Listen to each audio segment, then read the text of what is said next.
the double standard being applied to pro-Palestinian free speech. Perhaps no one knows that better than the University of Southern California valedictorian, Asna Tabassum, who was barred from speaking at this year's commencement ceremony after pro-Israel groups raised concerns over her social media posts in support of Palestinians. Earlier, I had the chance to speak with Asna about the university's decision and her plans for the future. Asna, thank you so much for joining us. First off, tell us how you felt when you received the news from the university that they were canceling your speech over, quote, safety concerns. And have they given you any reasons or details as to what those safety concerns were? Yeah, it was unexpected for sure. I think I was a little bit disappointed in my university, especially because they've had my back throughout all 4 years that I've been at USC. And this was not the greatest feeling for sure. But I think what was the toughest part about it was that I received no details as to what the security concerns were. And, I care about safety. And ultimately, if I were given concerns, I would have made the necessary steps. But, I wasn't given any reason to believe that security was the basis of the decision. There were several pro-Israel groups who demanded the university rescind your selection due to pro-Palestinian social media posts. Do you believe that was a factor in the decision by the university to not allow you to give this valedictorian speech?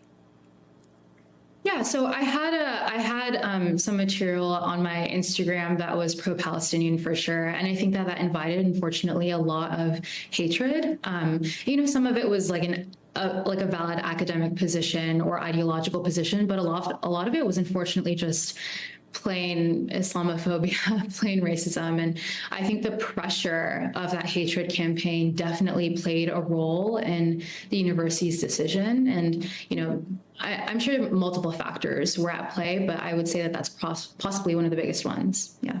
I'm sure you probably saw this on Friday. This situation continues to just kind of spiral out of control. You had the USC announcing that it would eliminate all outside speakers, including John Chu, who is the director of Crazy Rich Asians, tennis star Billie Jean King from attending the ceremony, citing the, quote, highly publicized circumstances now surrounding the event. First of all, what is your reaction to that and how quickly this situation is spiraling and getting bigger? Do you think this could have been a preemptive move in case one of the invited speakers either chose not to show up or perhaps express solidarity with you, or to try to dilute the fact that this is about you and more about public safety? I think that's definitely a possibility. I have no idea personally, but what I will say is that I was at a dinner when I got the news, and I got many, many texts. And I think my first reaction, my first feeling was, an ultimate hurt, because my class has worked so hard for graduation. And I know that we deserve a commencement that is true to the work that we've put in. And I think it's also it's a tough factor to know that, most of us are from the high school class of 2020. We didn't receive our high school graduation either. And so for this to also be, the not traditional commencement that we've been looking forward to, and for some of us, it's like one of the biggest moments of our lives, it's honestly so tough. And I think that everyone's on the same page here about wanting to celebrate and wanting to have fun for the work that we've done so hard. So yeah, it's definitely tough. I'm sure you've been aware, and certainly for years, there's been a debate in this country, and certainly those on the right in this country have complained about attacks on free speech on college campuses. They claim that it stifles the free exchange of ideas. I'm curious, have you received any support from that cancel culture crowd, or do their free speech protection seems to have ideological limitations when it comes to people speaking up on behalf of Palestinians? I've honestly seen both. I think there are people who might not agree with my views who are still fighting for my privilege to speak. There are also people who don't agree with my views who, don't want me to speak. And so there's definitely not a homogenous set of people here, and I think that there's people with wildly different perspectives who have wildly different reactions to the issue. What I will say, though, is that for me, I see free speech and academic discourse as integral to the university culture, and I think that it's very important that we remain consistent with the way that we apply free speech and encourage free speech, and there shouldn't be, for example, double standards or inconsistencies with how we apply this freedom and this right. Do you think there is currently a double standard and inconsistent with what you're seeing both in your own personal example and across colleges in America, for example, what is happening in Columbia University and elsewhere in this country against those who want to speak up on behalf of Palestinians?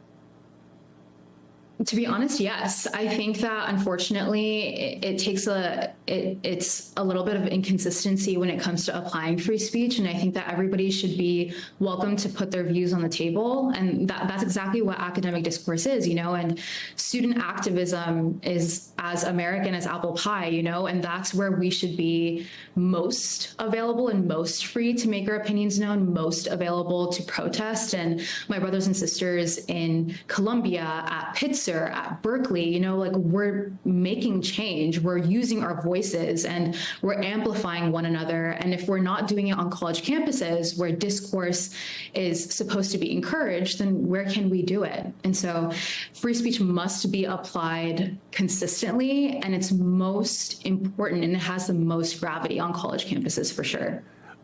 Tell us a little bit about what you want to see happen next. I mean, are you individually going to seek any kind of recourse against your rights within the university, silencing your speech or canceling your speech? Are you going to pursue that? And more importantly, what do you plan on doing next with both this attention you got and the momentum that you have behind you for your speech? Are you going to deliver the speech somewhere else that we can hear? What were you going to say?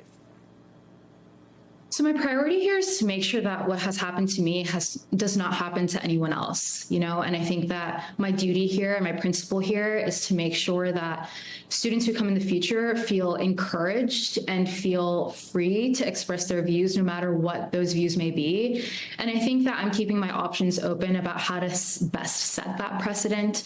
But ultimately, I love my university. My university has given me everything. It's also given me the very education that I'm using to make my voice heard in the world right now. And so it's something that I'm thinking about. But when it comes to I'm sorry, can you repeat the second part of your question? The second part is more or less, what are you going to do now? I mean, you won't be able to address your classmates at your commencement.